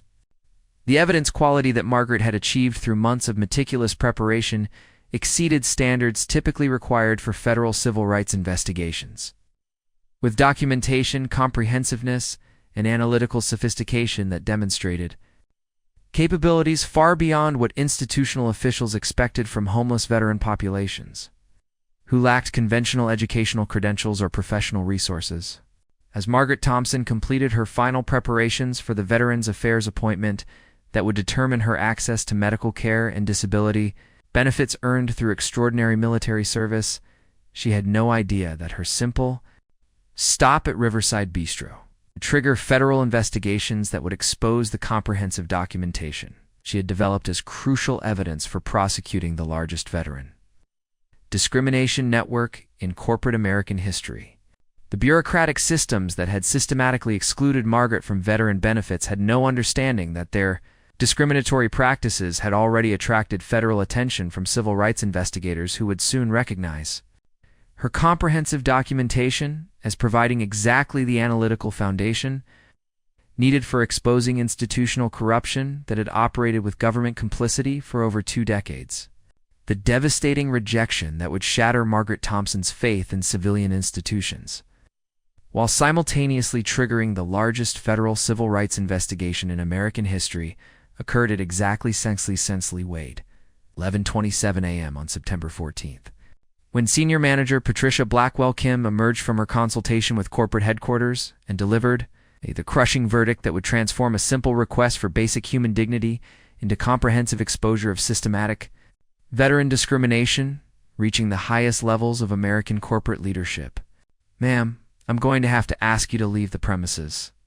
Patricia announced with the kind of calculated coldness that characterized corporate policies designed to humiliate vulnerable populations while protecting wealthy clientele from exposure to economic diversity that might compromise their premium dining experience at establishments that charged excessive prices for conventional food and basic service. The rejection had been delivered with systematic cruelty that reflected comprehensive corporate training in discriminating against homeless individuals, veterans displaying visible signs of military service, and anyone whose appearance suggested they might not possess the financial resources necessary for supporting Prestige Hospitality International's profit margins and exclusive atmosphere requirements. Margaret's composed response reflected 5 decades of military discipline and professional training that had enabled her to maintain operational effectiveness under extreme combat stress. But the systematic nature of the discrimination revealed coordinated corporate policies that violated federal civil rights laws, while exposing institutional prejudice against America's most decorated military heroes. "I simply requested to purchase a cup of coffee," Margaret replied with the dignified restraint that had characterized her interactions with hostile populations throughout decades of civilian discrimination, completely unaware that her reasonable request for basic service was being systematically denied through corporate policies specifically designed to exclude and humiliate veteran populations. Patricia Blackwell Kim's response included additional humiliation, designed to discourage Margaret from pursuing equal treatment while creating psychological trauma that would prevent future attempts to access civilian services, systematic cruelty that violated both federal civil rights laws and basic principles of human dignity that Margaret's military service had secured for all Americans. "This is a family establishment, and we need to maintain certain standards for our clientele." Patricia continued with obvious satisfaction at delivering institutional rejection, completely unaware that her discriminatory statement was being recorded through federal surveillance equipment that had been monitoring Prestige Hospitality International for systematic civil rights violations affecting veteran populations. The family establishment justification represented coded language that Prestige Hospitality International documentation security measures that Margaret had implemented included protective storage, encrypted digital copies, and distributed backup systems that ensured crucial evidence would survive potential retaliation, while providing multiple access points for federal investigators who might require comprehensive documentation of systematic civil rights violations. The comprehensive preparation that Margaret had completed for her September 14th Veterans Affairs appointment represented the culmination of 8 months of intensive research, documentation, and strategic planning that had transformed her personal experience of discrimination into systematic evidence of institutional failures affecting thousands of America's most vulnerable veteran populations. Legal strategy development that Margaret had pursued included consultation with veteran rights attorneys, civil rights advocacy organizations, and federal agencies that had confirmed her evidence met standards for federal civil rights investigations, while acknowledging that systematic institutional discrimination required comprehensive government intervention beyond individual legal remedies. The analytical framework that Margaret had developed for understanding systematic veteran discrimination included detailed mapping of corporate networks, government agency failures, and judicial system manipulation that revealed coordinated efforts to exclude veteran populations from economic opportunities, while violating federal laws protecting veterans' civil rights and business ownership. Research methodology that Margaret had employed included techniques developed through military intelligence training and agricultural analysis, with systematic data collection, cross-referencing, verification, and pattern recognition capabilities that had enabled her to identify coordinated discrimination schemes that federal oversight agencies had failed to detect through conventional monitoring procedures. The evidence quality that Margaret had achieved through months of meticulous preparation exceeded standards typically required for federal civil rights investigations, with documentation, comprehensiveness, and analytical sophistication that demonstrated capabilities far beyond what institutional officials expected from homeless veteran populations, who lacked conventional educational credentials or professional resources. As Margaret Thompson completed her final preparations for the Veterans Affairs appointment that would determine her access to medical care and disability benefits earned through extraordinary military service, she had no idea that her simple stop at Riverside Bistro would trigger federal investigations that would expose the comprehensive documentation she had developed as crucial evidence for prosecuting the largest veteran discrimination network in corporate American history. The bureaucratic systems that had systematically excluded Margaret from veteran benefits had no understanding that their discriminatory practices had already attracted federal attention from civil rights investigators who would soon recognize her comprehensive documentation as providing exactly the analytical foundation needed for exposing institutional corruption that had operated with government complicity. The security guards who responded to Patricia's call included former military personnel who had never achieved the level of service or recognition that Margaret had earned through her extraordinary heroism, but who had been systematically trained to view homeless veterans as criminal threats, rather than recognizing them as fellow military personnel who deserved respect and protection from institutional discrimination. Security guard Thomas Mitchell, a former Army logistics specialist who had never experienced combat duty, approached Margaret with obvious aggression while completely failing to recognize that he was confronting someone whose military service exceeded his own by orders of magnitude.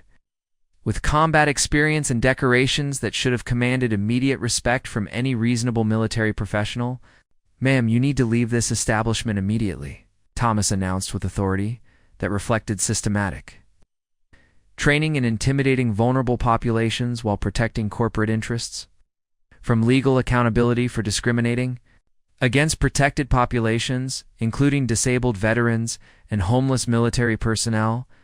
Margaret's response revealed her military rank and combat experience in an attempt to establish common ground with fellow military personnel.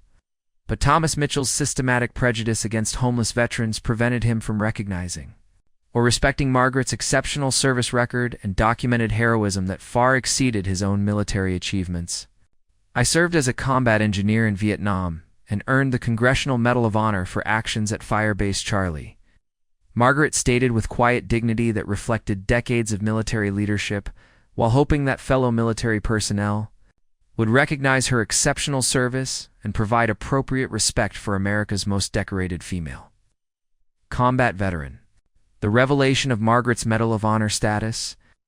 should have immediately transformed the situation and commanded respect from any reasonable American, particularly military personnel who understood the extraordinary significance of the nation's highest military decoration. But Thomas Mitchell's systematic prejudice prevented him from believing or acknowledging Margaret's exceptional achievements. "Sure you did, lady. Every homeless person claims to be a war hero," Thomas responded with systematic skepticism that reflected broader civilian prejudice against homeless veterans while demonstrating complete ignorance about military decorations.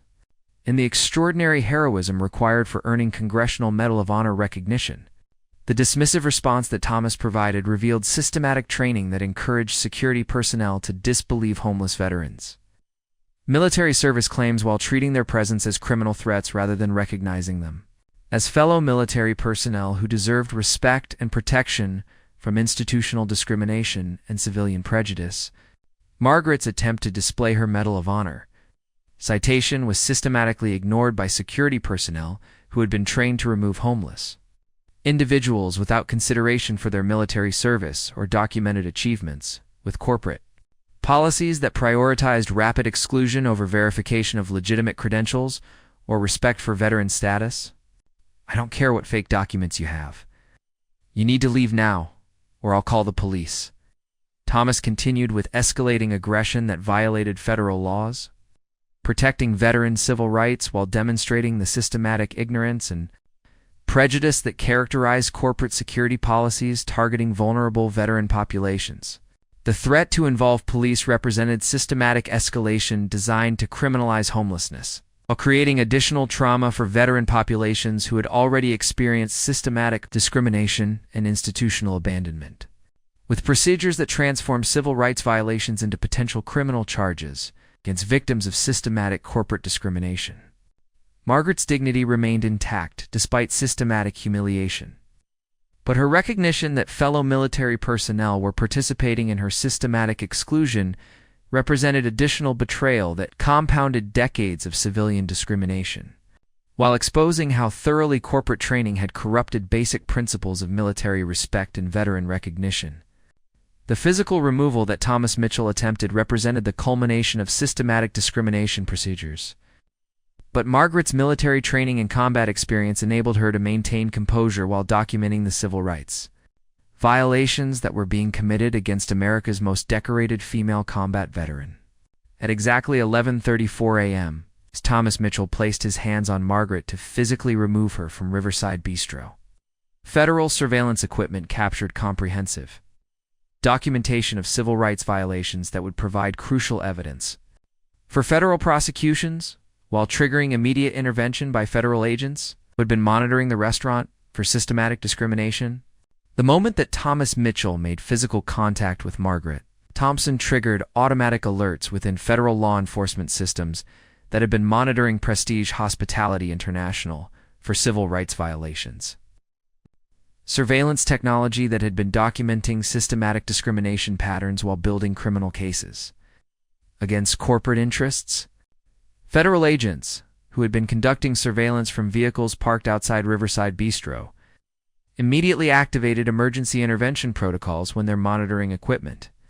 detected physical contact between security personnel and a protected individual whose Congressional Medal of Honor status qualified her for enhanced federal protection under military service legislation. The black SUVs that converged on Riverside Bistro at exactly 11:35 a.m. carried Special Agent Rebecca Martinez of the FBI Civil Rights Division, Agent David Chen of the Department of Veterans Affairs Inspector General, and Agent Sarah Thompson Rodriguez of the Department of Justice Civil Rights Enforcement Unit, whose coordinated response had been planned for months while building comprehensive criminal cases against systematic veteran discrimination networks. Special Agent Martinez's immediate intervention prevented Thomas Mitchell from completing Margaret's physical removal while establishing federal jurisdiction over civil rights violations that had been documented through months of surveillance, with agents producing federal credentials that immediately transformed the situation from local discrimination to federal criminal investigation. Federal agents step away from the veteran immediately. Agent Martinez commanded with authority that reflected comprehensive federal law enforcement training, while Agent Chen began documenting evidence, and Agent Thompson Rodriguez initiated arrest procedures for corporate personnel, which systematically violated federal civil rights laws protecting veteran populations. The immediate federal response revealed months of coordinated investigation into Prestige Hospitality International's discriminatory policies, with comprehensive surveillance operations that had documented systematic civil rights violations while building criminal cases that would expose the largest veteran discrimination network in corporate American history. Thomas Mitchell's obvious shock at federal intervention reflected his complete ignorance about the systematic nature of discrimination he had been implementing, with corporate security training that had never acknowledged federal laws protecting veteran civil rights or the potential criminal consequences for participating in coordinated discrimination against protected populations. Patricia Blackwell Kim's desperate attempt to minimize federal exposure included systematic denial of discriminatory intent while providing additional evidence of corporate training that had specifically targeted veteran populations for exclusion, with statements that would later be used as evidence in federal prosecutions against Prestige Hospitality International executives. "We were simply maintaining our establishment standards," Patricia claimed with obvious panic as federal agents documented systematic discrimination procedures while explaining that her corporate training had violated multiple federal laws protecting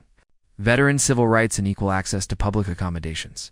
Agent Martinez's response included immediate notification that Patricia, Thomas, Jessica, and David were being arrested for federal civil rights violations, with charges including conspiracy to violate veteran civil rights, systematic discrimination against protected populations,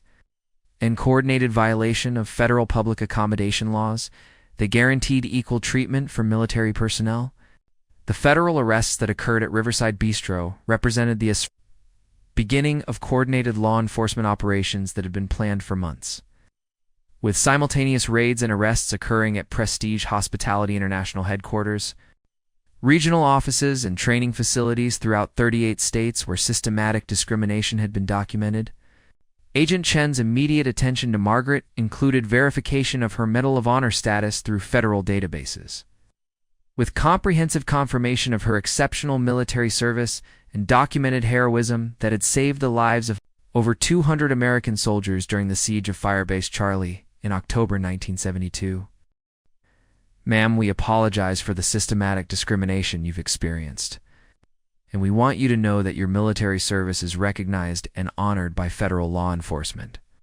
Agent Chen announced with respect that reflected proper understanding of Margaret's extraordinary achievements and documented heroism. The federal recognition that Margaret received represented the first time in decades that civilian institutions had provided appropriate acknowledgement of her exceptional military service, with federal agents demonstrating proper respect for America's most decorated female combat veteran while ensuring her protection from additional discrimination and institutional harassment. Agent Thompson Rodriguez's documentation of systematic discrimination included comprehensive evidence collection that would support federal prosecutions while ensuring that Margaret's civil rights violations were properly recorded for criminal cases against corporate interests who had systematically targeted veteran populations for exclusion and humiliation. The immediate federal investigation that began at Riverside Bistro included expansion to broader discrimination networks, with Agent Martinez coordinating with federal prosecutors who had been building comprehensive criminal cases against systematic veteran discrimination that had operated with corporate approval and government complicity throughout multiple states. Federal communication systems immediately transmitted alerts to law enforcement agencies throughout California and neighboring states, with coordinated operations beginning simultaneously at locations where corporate discrimination networks had been systematically targeting veteran populations while violating federal civil rights laws and veteran protection statutes. The scope of federal enforcement operations that Margaret's discrimination case had triggered included over 200 simultaneous arrests at corporate facilities, with federal agents implementing coordinated raids against systematic discrimination networks that had operated with institutional approval for over 2 decades, while destroying veteran-owned businesses and forcing combat heroes into homelessness. Within 2 hours of Margaret's discrimination at Riverside Bistro, federal agents had arrested Harrison Blackwell III at Prestige Hospitality International headquarters in Los Angeles, where comprehensive evidence of systematic discrimination policies was discovered in corporate training materials that explicitly targeted veteran populations for exclusion while violating federal civil rights laws. Harrison Blackwell III's arrest included charges of conspiracy to violate federal civil rights laws, systematic discrimination against protected populations, and coordinated violation of veteran protection statutes, with potential criminal penalties, including decades of imprisonment and hundreds of millions in financial penalties for systematic institutional discrimination. The corporate training materials discovered at Prestige Hospitality International included explicit instructions for discriminating against homeless veterans, disabled military personnel, and anyone displaying visible signs of military service, with detailed procedures for exclusion that violated multiple federal laws while generating corporate profits through systematic discrimination. Federal prosecutors had prepared comprehensive criminal cases that included RICO charges against corporate discrimination networks, with systematic evidence demonstrating coordinated criminal enterprise that had operated across state lines while violating federal laws, protecting veterans' civil rights, and equal access to public accommodations. Victoria Sterling Chun's arrest at Meridian Financial Group headquarters included charges related to systematic lending discrimination against veteran-owned agricultural operations, with federal evidence documenting coordinated schemes that had destroyed thousands of veteran businesses while violating federal laws, protecting veteran entrepreneurship and rural economic development. The financial crimes that Victoria Sterling Chun faced included systematic violation of federal lending laws, discriminatory practices against protected populations, and coordinated manipulation of agricultural credit markets that had specifically targeted veteran farmers for business destruction while enabling corporate consolidation of sustainably managed farmland. Marcus Chun Rodriguez's arrest at Pacific Agricultural Consolidated included charges related to systematic acquisition of veteran-owned farmland through discriminatory practices, with federal evidence documenting coordinated schemes that had violated federal antitrust laws while destroying sustainable agricultural operations developed by combat veterans. The agricultural crimes that Marcus faced included systematic violation of federal antitrust regulations, discriminatory business practices targeting veteran entrepreneurs, and coordinated manipulation of agricultural land markets that had specifically excluded qualified veteran farmers while enabling corporate consolidation and industrial agriculture expansion. Federal asset forfeiture operations included seizure of over $840 million in corporate assets that had been accumulated through systematic discrimination against veteran populations, with comprehensive recovery efforts that would provide restitution for thousands of veterans who had been systematically excluded from economic opportunities through coordinated corporate discrimination. The restitution program that federal prosecutors established included comprehensive compensation for veteran farmers who had lost agricultural operations, homeless veterans who had been systematically excluded from civilian services and disabled, military personnel who had been denied equal access to public accommodations through corporate discrimination policies. Congressional oversight hearings that began within 1 week of federal arrests included comprehensive investigation into government agency failures that had enabled systematic veteran discrimination to operate with official complicity, with legislative reforms designed to prevent similar institutional failures while strengthening federal protection for veteran civil rights. The Presidential Medal of Freedom ceremony that occurred 6 months after Margaret's discrimination at Riverside Bistro included recognition from President Jennifer Williams Martinez, whose comprehensive veteran protection reforms had been inspired by Margaret's case, while establishing permanent federal oversight mechanisms for preventing systematic discrimination against military personnel. Margaret Thompson represents the finest traditions of American military service and civilian resilience. President Williams Martinez announced during the White House ceremony that honored Margaret's extraordinary military achievements while acknowledging the systematic institutional failures that had forced America's most decorated female combat veteran into homelessness. The comprehensive veteran protection legislation that President Williams Martinez signed included the Margaret Thompson Veterans Civil Rights Act, which established enhanced federal penalties for systematic discrimination against veteran populations, while creating permanent oversight mechanisms for ensuring equal treatment of military personnel and civilian institutions. Margaret's appointment as Director of Federal Veterans Civil Rights Enforcement included comprehensive authority for investigating institutional discrimination while ensuring that her extraordinary analytical capabilities and documented expertise would be applied to protecting other veterans from systematic corporate exploitation and government complicity. The federal veteran advocacy position that Margaret accepted included annual compensation exceeding $180,000, comprehensive benefits, and housing assistance that restored her economic security while enabling her to contribute to institutional reforms that would protect future generations of veterans from systematic discrimination and institutional abandonment. Agricultural restoration programs that were established through Margaret's advocacy included federal support for veteran farming operations, with comprehensive assistance for sustainable agriculture development and protection from corporate consolidation. Schemes that had systematically destroyed veteran-owned agricultural operations throughout American farming regions. The Sustainable Agriculture Research Institute that was established at UC Davis included Margaret as founding director, with comprehensive funding for developing agricultural innovations, while ensuring that veteran expertise and military technical training were properly recognized and utilized for addressing environmental challenges and rural economic development. Margaret's housing restoration included a fully furnished residence in Sacramento, with accessibility modifications addressing her service-connected disabilities, while providing appropriate dignity and comfort for someone whose extraordinary military service had earned comprehensive civilian support and institutional recognition. The comprehensive medical care that Margaret received through enhanced veteran benefits included specialized treatment for service-connected disabilities, with expert medical professionals who understood combat injuries while providing appropriate treatment for psychological conditions related to military service and systematic civilian discrimination. Family connections that were restored through Margaret's federal recognition included reunion with relatives who had lost contact during her homelessness, with comprehensive support for rebuilding personal relationships while ensuring that her